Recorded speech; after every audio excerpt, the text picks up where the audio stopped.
Hello to all our viewers. This is Global Youth Ring, and my name is Anusha Dube. Today we are here with Miss Lisa, and if you could just give us a little introduction about yourself and a background of what you do. Well, my name is Lisa Stambaugh. I live in Fremont. We've lived here for 43 years since college. And over the course of my adult life, I've had several careers. I got an electrical engineering degree, so I was an engineer and worked in computer science and high tech. I left that to become a freelance website designer. So I designed websites for a long time, and I did that for about 23 years, and I'm retired from that now, and most of my work is writing. So I write some website content, I ghostwrite some blogs, I'm ghostwriting a book for one of my clients right now. And while I've not worked specifically in a job at a nonprofit, I have always done a lot of volunteer work. I worked on a lot of websites for nonprofits. I've been on nonprofit boards. And so I've always had a lot of interest in supporting the nonprofits in our community. Yeah. And that sort of, leads into why we started TCNPC. Yeah. So Tri-City Nonprofit Coalition was started about 3 years ago. Mhm. And crazy as it may be, we started a nonprofit during the pandemic because we've been Yeah. talking about it right at the point where the Okay. pandemic happened. And the other two co-founders, Tina Fernandez-Steckler and Kathy Kimberlin, are also both longtime Fremont residents and have done lots of work with different nonprofits. Tina actually is the executive director of the HERS Breast Cancer Foundation here in Fremont. That organization's been around. It started in 1998, and I've actually been a volunteer with them since it started. Wow. Well, it was founded by two of my neighbors, so I knew that when it started. Yeah. And so I've always worked with them. And Kathy currently runs the Fremont office for Alameda County District 1 Supervisor Dave Halbert. So she does a lot of work with Alameda County Board of Supervisors and city planning and city government and Chamber of Commerce. And she also works with a lot of nonprofits. And she's currently the president of the board of the Fremont Education Foundation. Wow. And she's worked either had a paid job at nonprofits or been on nonprofit boards. Yeah. So between the three of us, we kind of cover, working in a nonprofit, being on a board, being a volunteer, and understand a lot about how important nonprofits are to our community in terms of the services they provide and the way they the way the nonprofits find a need to be filled, and they find a way to fill it. And so the three of us we've known each other a long time. Our paths have crossed. So Tina used to work at SAVE, which is the local I've heard organization that works with domestic violence. And I managed their website, and that's how we met some years ago. And then over the course of her career, done different things, and now here she is at HERS, where I was also working. So, paths cross. And the three of us were really interested in having a focal point for nonprofits in the Tri-Cities area to share information, to share resources, to have a calendar that is all the nonprofit events. Because when you're a nonprofit and you say, let's plan our gala for April, you really need to know who else is having a gala in April, or what events you're competing with. And so having a nonprofit calendar where organizations could submit their events, that was one aspect of what we wanted to do. And then the second was providing education, may be a strong word, but providing speakers on a regular basis to help the nonprofits with various aspects of running their organization. And, for the larger nonprofits, so HERS and SAVE and Abode and some of the larger ones, they have paid staff. They have funding maybe from other organizations, but a lot of nonprofits locally are grassroots. They're run by volunteers completely. Maybe somebody has a particular passion about cause, or sadly, in some cases, maybe families were affected in some negative way, and they've started a nonprofit to help other families deal with the same challenging situation. And so a lot of these nonprofits are people who have the best intentions, but no practical experience running a nonprofit. Mhm. They Yeah. don't have a business degree, or they didn't study fundraising or whatever. They're doing an amazing job. Yeah. And also some of them may have a limited budget. So maybe they can't afford to hire a professional Yeah. writer, professional web designer, professional graphic designer. Definitely. Yeah. And so a lot of our speakers are focused on best practices around, let's say, marketing, internet, use of tools, Mhm. working on mission statements or vision or objectives, fundraising. And so we bring in different people that we know, either professionals in the field or somebody that we know has a lot of experience on a topic. And we provide these sort of workshops basically. And they're free. We Yeah. do them on Zoom, and we record them, and they're on our website. And sometimes the topics are things like, how can we use Chat GPT, right? Artificial intelligence. Mhm. Yeah. Because some of Yeah. these people have zero experience in that, Yeah. right? Sometimes we've had speakers talk about online email marketing. So running an Mhm. email list. How Yeah. do you send stuff to your audience on a Yeah. list like that? We've had people talk about best practices with writing grant proposals, because a Mhm. lot of people don't have experience with that. So that's a second piece of what we do, is Yeah. providing some education and some network. And then our third sort of piece of what we want to do Mhm. is providing more visibility for some of the nonprofits. So Yeah. the larger ones, again, they might have a booth at a fair, Yes. they have Yeah. events, whatever. Some of the smaller ones don't really have that opportunity to reach a lot of people, or to Mhm. widen their audience. Yeah. So our signature event, if you will, you're familiar with the 4th of July parade Yes. that happens Yeah. in Fremont. So we have an event called the 4th of July parade after party. So Mm, right after the okay. parade, at the downtown event center, Mhm. we have kind of an expo. Last year, I think we had 23 nonprofits. They have a booth. They give Mhm. out information. There are activities for kids. There's entertainment from some of the nonprofits who have, like Starstruck Theater Yeah. or Early College or Dream Achievers. So it's a great opportunity for families to come right from the parade to the party and learn about nonprofits they may not know about, because they're not high Yeah. profile, big name. Do they get a lot of press? And so that's been very successful. We've done it Yeah. twice. That's That's now great. that's now Yeah. our signature event. Yeah. And then we, the TCNPC team, we try to get booths when we can at other events Mhm. to share information. So for instance, hers is having their walk, run, Mhm. yoga expo event in a couple Yes. of weeks. Yeah. We'll have a booth there, and we will have all the information from our calendar of nonprofit Mhm. events for October through December at that event, so that Oh, we will okay. do some marketing on behalf of Yes, that makes organizations who yeah. either don't have bandwidth or can't pay to have a booth there, Yeah. whatever. Yeah. Right. So our mission is really about how can we be of service to the other nonprofits? Yeah. How can we help them kind of up their game? How can we help advertise for them? Mm. How can we, find new ways for them to reach new people? Because when Yeah. you run a nonprofit, right, you have two main audience. Well, more than two. You have the audience of people you want to help. You Yeah. have the audience of people that you want to give you money. And you Yes. have the audience of people that can help you in some other way, Yep. volunteer or services. Yeah. So trying to bring all that together, Yeah. that's Yeah. pretty much what we are up to.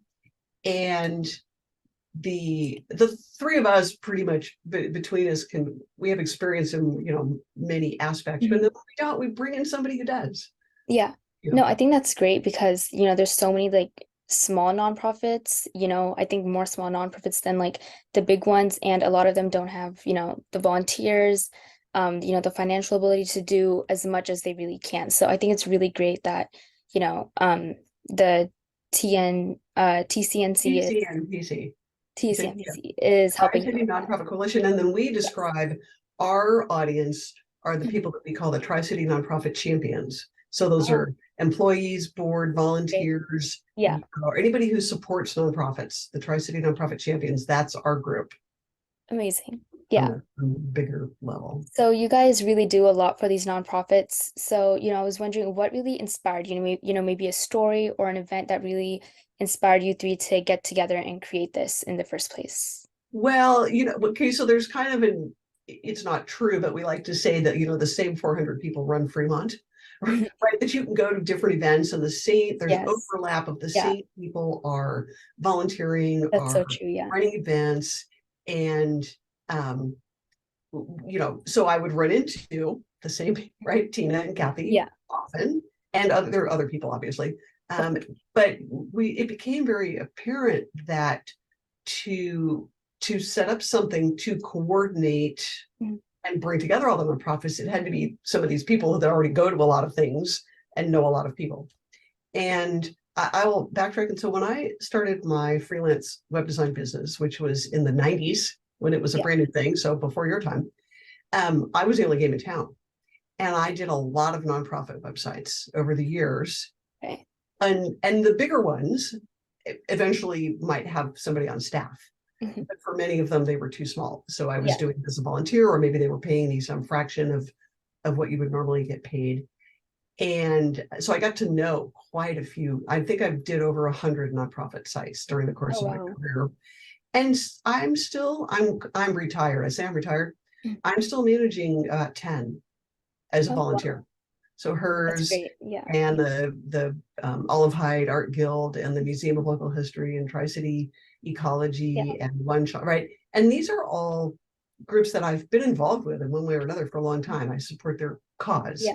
Um, and so it's fine. That's my Yeah. fun volunteer work. And it's a good way for them to get professional services Yeah. without paying for it. As many other volunteers you can think of, accountants and marketing people that all do volunteer work of their professional expertise, because it's a great service to provide the organizations.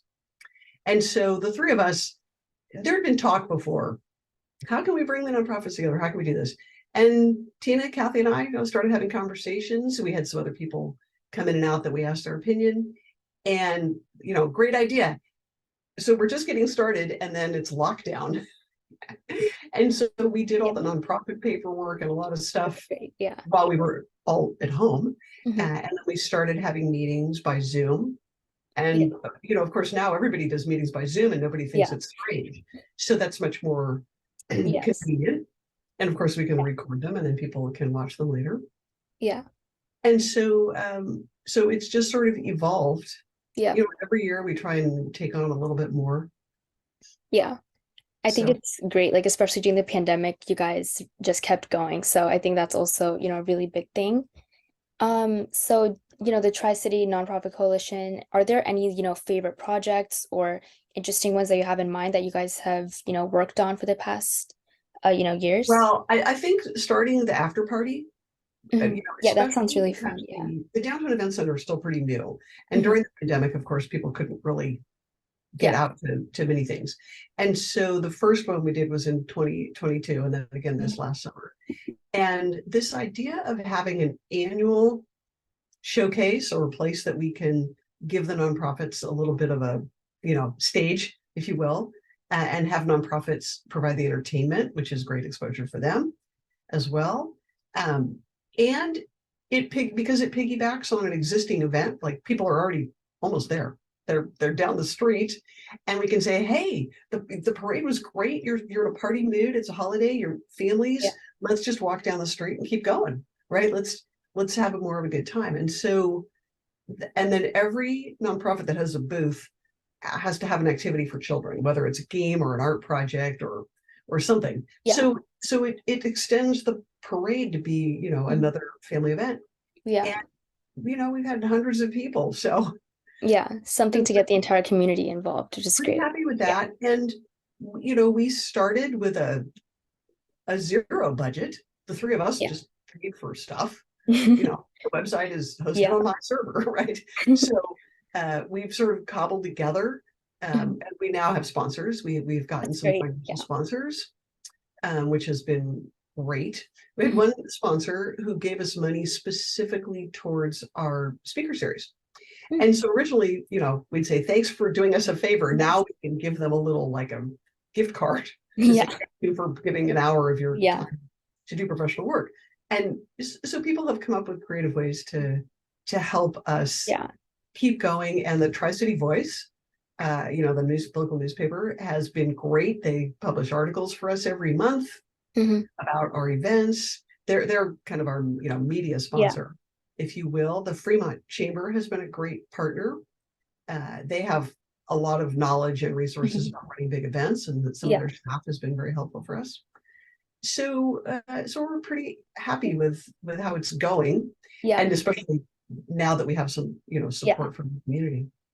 Yeah. I mean, based on, what I'm hearing, like you guys started from basically, zero budget, just planning something through the pandemic, and you guys have really grown. So do you really see, this nonprofit expanding more in the next few years? What are your next goals I coming think forward?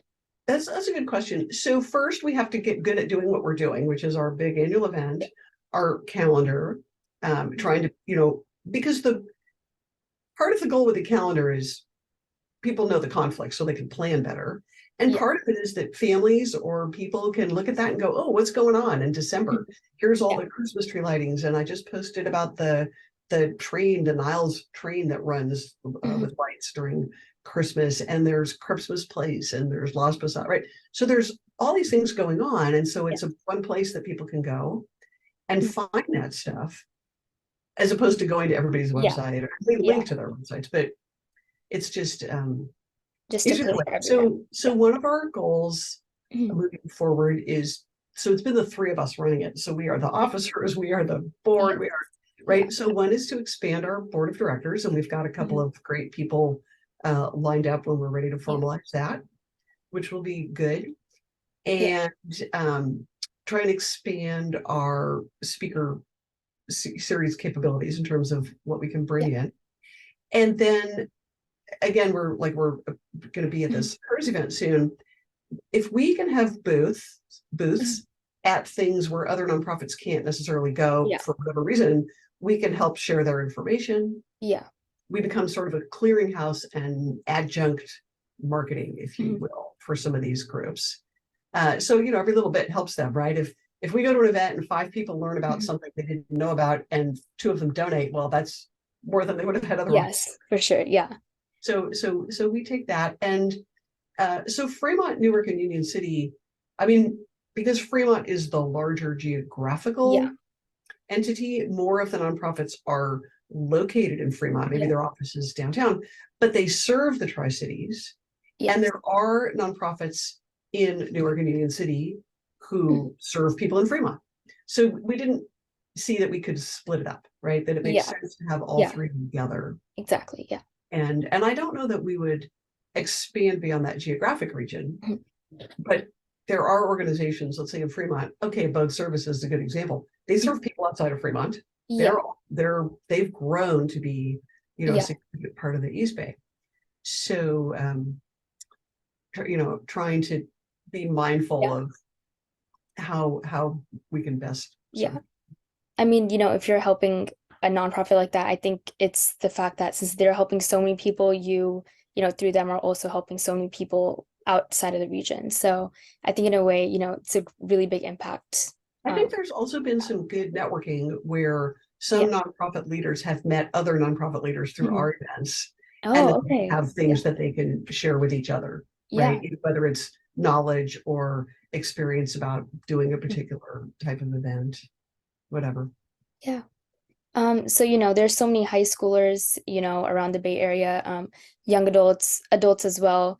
And is there any way that they could help out your nonprofit, or if they could join, or perhaps if they're a nonprofit that needs your help, is there any chance for those? So certainly, if even, I mean, I know there are, a number of high school students who've started amazing nonprofits. Besides you, I've met some others who've done great work. So on our website, we do have a directory, a searchable directory of nonprofits. So certainly any student or anybody who's running a nonprofit and wants to be in the directory, they should submit it. There's a form on the website, and we will happily list them. Anybody is welcome to come to our presentations. Our next one is in October, and it's about fundraising. Okay. and the speaker is somebody who works at the Fremont Chamber of Commerce, and she knows a lot about that. Great. At our July 4th event, we can certainly use volunteers to help with everything from, setting up tables to doing cleanup and a lot of work, and all the various things that go with running an event during the day. And then sometimes, and I would like them to do it more, but some of the nonprofits will they'll ask us to post on our website when they need volunteers for something. So there might be a volunteer opportunity listed. And then we're also on Facebook, and we do post about other events and volunteer things on Facebook when we know about them. Right.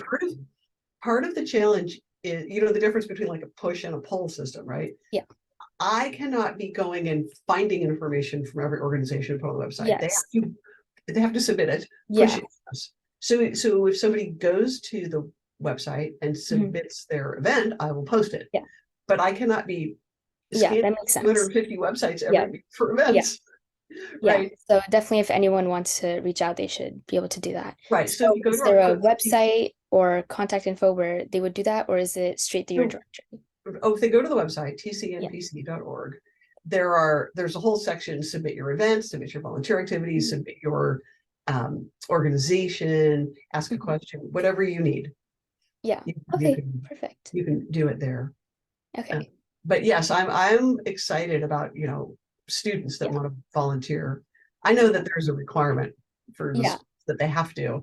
Yes. But the ones that want to, that really above and beyond, and they find other events to participate in. So it's super helpful. So to all our viewers that are watching, be sure to check out their website, and of course, if you want to join or volunteer, you can check it out. And thank you all for watching.